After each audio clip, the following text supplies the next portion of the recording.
Hey there, it's Jared Hamilton with the Hamilton Group at Cherry Creek Mortgage. Welcome to another edition of Java with Jared. Once again, happy Friday, everybody. Hope things are going well for you, and happy June.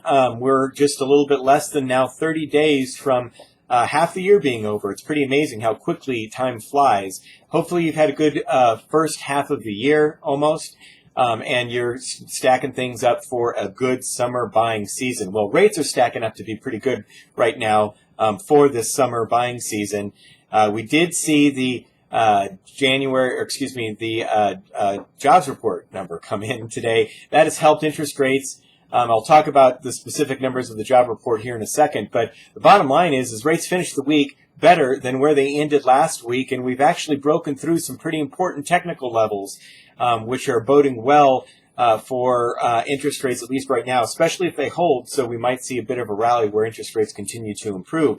From a technical perspective, what has happened is we've actually broken above, in terms of the price, above the 200-day moving average. A better price means yields come down and interest rates improve. And that's the first time that's happened since after the election. Once the election happened, boom, we broke below that 200-day moving average. And usually these, if we're able to sustain stuff, usually when we go above or below it, it's for a period of time. It's been 7 months now since we've been above the 200-day moving average. So if we can hold this here, we might see a bit of an improvement in terms of interest rates, and we'll keep you informed as to what happens there. Now, in terms of economic data, we did see personal income and spending. That showed an increase of 0.4%. That was in line with expectations, so it's not a dramatic increase to personal income and spending, which would typically be inflationary. Speaking of inflation, we did see the PCE, personal consumptions expenditures, number come in. That's the Fed's favorite gauge of inflation, and that showed actually a 0.2% decrease on the year-over-year number. It went from 1.7 or 1.9 down to 1.7. The core number decreased 0.1% from 1.6 down to 1.5. So it shows that there's some easing of some inflationary pressure, which is actually good for interest rates. And this is the second month in a row where we've actually seen the trend for lower inflation to happen, which is not what the Federal Reserve really wants. So, but it's good for interest rates. We also did see the Case-Shiller index come in, and that showed, from the national perspective, an increase of 5.8% in terms of appreciation, which is actually one of the largest numbers that we've seen in a number of years. Now, the 20-city index, that came in a little bit less. It showed 5.7 for the 20-city index. And Denver actually is showing some easing compared to the rest of the country. Actually, I guess it's what's more accurate is the rest of the country is beginning to catch up, at least on the month-over-month numbers. Denver was right in the middle of the pack with a 1.3 month-over-month number. I mean, annualize that, that's over 12%. So that's still, pretty strong. But there's other parts of the country that, again, it was just right in the middle of the pack. So there's other parts of the country that are continuing to show, gaining some ground.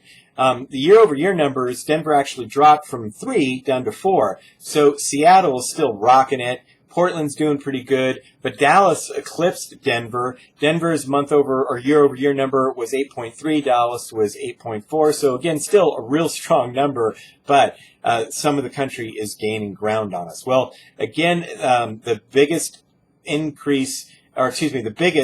number in terms of economic data for this week was the jobs report. It did come out, and it was a stinker. Expectations were for about 170 to about 185,000 jobs added to the economy. The real number came in at about 135. So that is showing that there's maybe some weakness in expectations of what the jobs numbers should have been.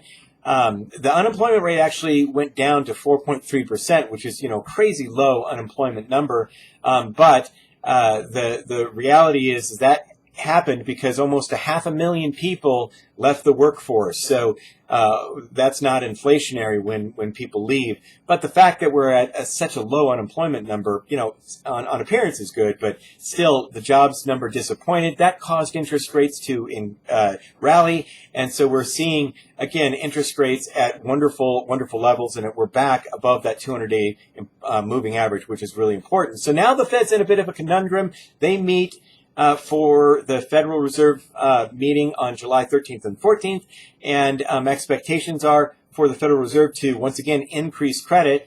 Everybody is still expecting that to happen, but showing that there's maybe with this weaker jobs numbers, lower inflationary pressures. We had a pretty low GDP number, so the Federal Reserve is not seeing what it would want to from an economic standpoint, because they want inflation and they want good economic indicators, and it's just not equating there. So we could see interest rates continue to get a little bit better or be around these levels, which is good. But we'll keep you informed as to what's going on. If you have any questions, please give us a call if you're working this weekend. So are we. Thanks for joining me with Job with Jared, and we'll keep you informed. Bye-bye.